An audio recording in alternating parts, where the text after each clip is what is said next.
Thank you. Thank you all for coming today.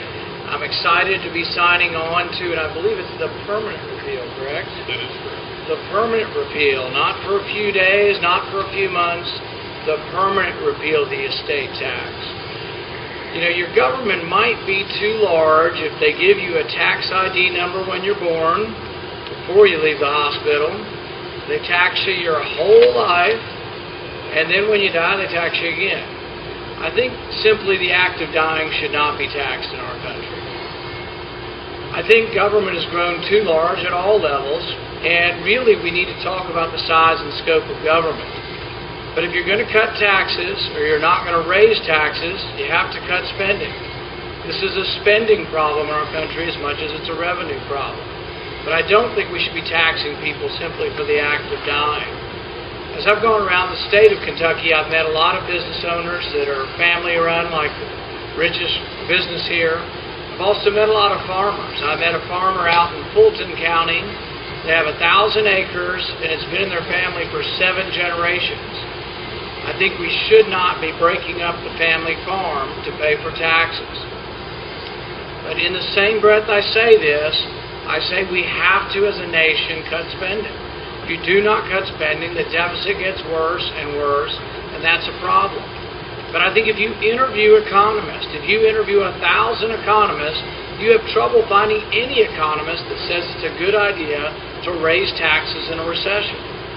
So if we allow the Bush tax cuts to expire, they will become the largest tax increase in our history.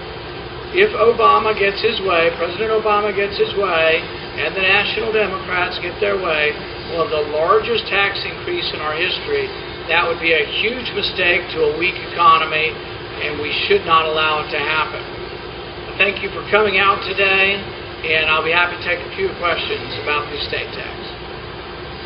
Dr. Paul, you talked about needing to shrink the size of government, talking about reducing spending in Washington. Can you specifically say what you would cut, which departments of the federal government you might cut, which programs you might cut into? You would cut everything. Well, everything has to be reviewed.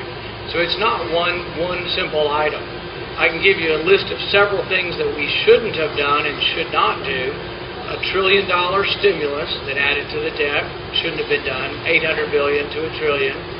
$1 trillion or $800 billion TARP shouldn't have been done. We spent $1 trillion fighting a war in Iraq, which shouldn't have been done. That's $3 trillion there. If that says I'm not willing to cut spending, I ought to acknowledge that I'm talking about $3 trillion that shouldn't have been spent. But what about right now? We have to do, the first thing is I think that both sides, Republicans and Democrats, have proven themselves untrustworthy. They've not done a good job. I'm not up here bragging saying, oh, Republicans have done a great job and Democrats haven't. They've both done a poor job. I think to make them better people, to make them better legislators, we need to have a rule.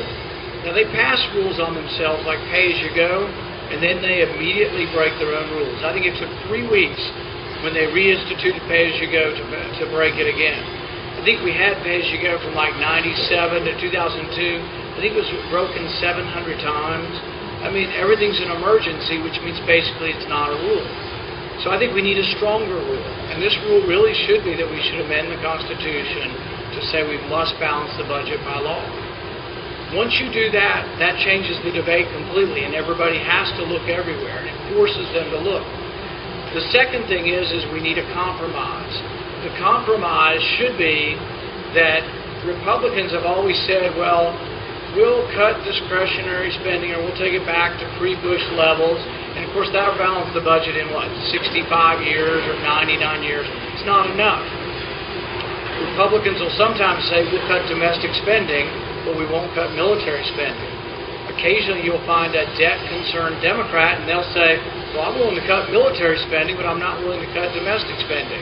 That's why when I say everything has to be looked at, we have to look across the board, but it will be a great compromise to say, yes, there is waste in military spending. We spend $400 billion a year in military. It's more than the next 13 nations combined. We spend twice as much as NATO spends, all the NATO countries combined. Now, I do believe in a strong national defense. I think it's the primary thing the federal government does, but you do have to look for waste within the military budget if you're a serious person about balancing the budget. And I'm very serious about this, and I think that the debt threatens the future of our economy.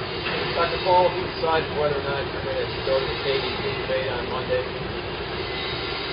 You know, I've been pretty disappointed and a little bit personally saddened by where this is going. I mean, it's bad enough that made my wife mad now, and she had to get out and talk about our faith yesterday. And to tell you the truth, I'm not a real public person about talking about my faith. I think it's a private matter, and really that I think you have, as a reporter, you have no right to question my faith, but neither does another candidate. And I think it's appalling, it's shameful, and really beneath contempt. And I stick with what I said the other night. He should be ashamed and he should apologize. I have said, and some of this, may be in the heat of the battle, that I don't think I should appear with him again. But some of it I really do still believe that I don't know how we have a good debate about this country. I mean, I want to debate the fact that, or discuss the fact of, we have 42 million people retired. We're getting ready to have 77 million retired. That's the baby boom. I can't, people would even blame me for that. I'm not responsible for the baby boom, but I would like to discuss how do we fix the programs if we want to keep them, how do we fix them in the face of these things. But I don't really want to have people make anonymous accusations about what they think my faith was 30 years ago. One, is 30 years ago appropriate? But it's them saying what they think my faith was about 30 years ago. That really is below the belt and has no place in discourse. I'm still talking about it with my family and with others in the campaign. We'll have a decision by tomorrow. We're going to be in Lexington tomorrow, and I think tomorrow afternoon we'll announce whether we're going to debate or not. Rand? Some question actually happened. One more one time? Did the incidents that Mr. Conway have brought up, did they actually occur?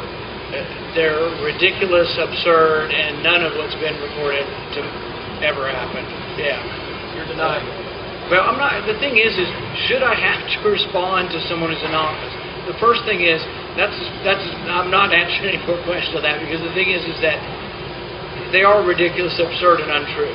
But the thing is, should a person who runs for public office, I think you're going to dwindle your pool of who will run for public office if you have to respond to anonymous attack. Right. And I'm not going to respond to anybody who is an anonymous person who wants to come out and say things about me. I'm just not going there. Well,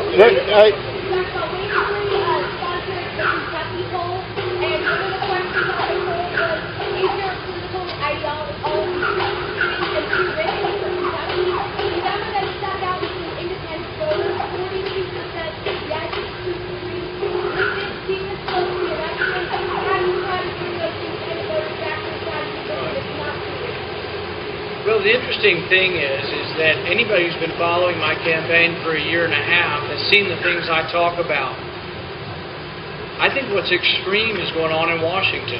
I think a $2 trillion deficit is extreme. I think spending hundreds of billions of dollars in interest on the debt is extreme. I think having 2,500-page bills that no one reads is extreme. I think what I have talked about are very mainstream ideas. For a year and a half, I've been talking about a balanced budget amendment. What I say to those who say that's an extreme idea, poll the public. 70 to 80% of Democrats, Independents, and Republicans are in favor of a balanced budget. I've talked about term limits. Poll Independents, Democrats, and Republicans, and you'll find it's a very mainstream idea. I've talked about having them read the bills. I've talked about having them have a waiting period to read the bills. I propose they wait 1 day for every 20 pages. That would slow things up. It would give them an incentive to write shorter bills. And I kind of smile when I say that, but I'm actually kind of serious about it. 1 day for every 20 pages.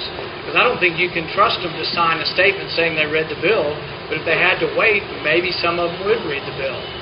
They've said, well, maybe we'll put them on for 3 days. You think anybody reads a 2,500-page bill? I mean, here's an example of it. We discovered last week, after Obamacare's been out 6 months, Nancy Pelosi said we'd read about it after the fact. We just discovered that Obamacare raises the deductible on Medicare Advantage patients. That's 11 million people in our country on Medicare Advantage. Obamacare raises the deductible. In this debate, my opponent has tried to make the deductible a part of an issue of his campaign. And all I've said is we do have to figure out how to do something in the future, but not on those currently retired. Well, guess what? President Obama has already raised the deductible on 11 million senior citizens. He's also increased their out-of-pocket cost by nearly $1,000. So these are the issues of the day that I think we need to discuss. But, I think if anybody honestly appraises what I've said, I don't think anybody can argue that anything I've said is extreme. But that's what politics is about. The other side paints you one way, and we see what happens in the end. Rand, you've got Mike Huckabee out criticizing Jack Conway over the ad and over questioning your faith. Is it a bit hypocritical, though, to have him doing that when he, in fact, questioned the faith of Mitt Romney 2 years ago when they were running for president? I can't really answer for other people, and I've actually not talked to him about this. I think he came forward and said something about it. I think the interesting thing is, though, that look at the people from the left who have come out and criticized him. I think we collected probably 20 different people who are considered to be either from the mainstream or from the left side of the political ideology who have questioned, do we want to have a religious test in our country? And do we want to have a religious test based on hearsay? I mean, I'm really is no one else appalled at the fact that hearsay and gossip would be reported as fact? I'm still appalled that your newspaper and others in the state printed anonymous accusations, and that your justification is, it was printed somewhere else. I mean, is that the standard we've come to, that if someone prints something on the internet, you're allowed to print it in your newspaper? An anonymous accusation that goes to someone's character has no place in political discourse. And people who print it should be ashamed, and people who recite it should be ashamed. Dr. Paul, do you think that it's worked, though, politically? Do you think that, it this seems is the that... last question. What does it say about the person who actually makes the charge? My curious is that I think Jack Conway is trying to keep you from bringing up President Obama and make it more about you personally. Do you think that with the polls coming out since the debate and since it's been brought up that it's working? Well, I think that's a good point about the poll that Elizabeth referred to also, is that it is, if you poll all of the issues of the day, which is what we should be talking about, Obamacare, raising taxes, cap and trade, they all polled against my opponent, and I don't think they want to talk about the issues of the day. They'd rather make it about me personally. And that's what a lot of this campaign has been about from the other side, is personally vilifying me, because they don't want to talk about their support for Obamacare, their support for the estate tax. For example, we're here today to talk about the estate tax. A very good question, instead of people trying to dredge up things about gossip from a long time ago, would be, why don't you ask him why in July of this year, and he's denied it 3 times in debates now, but my opponent in July of this year said he was for bringing the estate tax back. He also said he was for bringing back the majority of or for letting the majority of the Bush tax cuts expire. He's changed his mind so rapidly on these issues because he senses that Kentucky's conservative and in a very conservative mood, and so his positions change on these. Let's make it about that. Let's ask him why he's now, or what his position is on the estate tax and why it has changed from July. Thank you all for coming.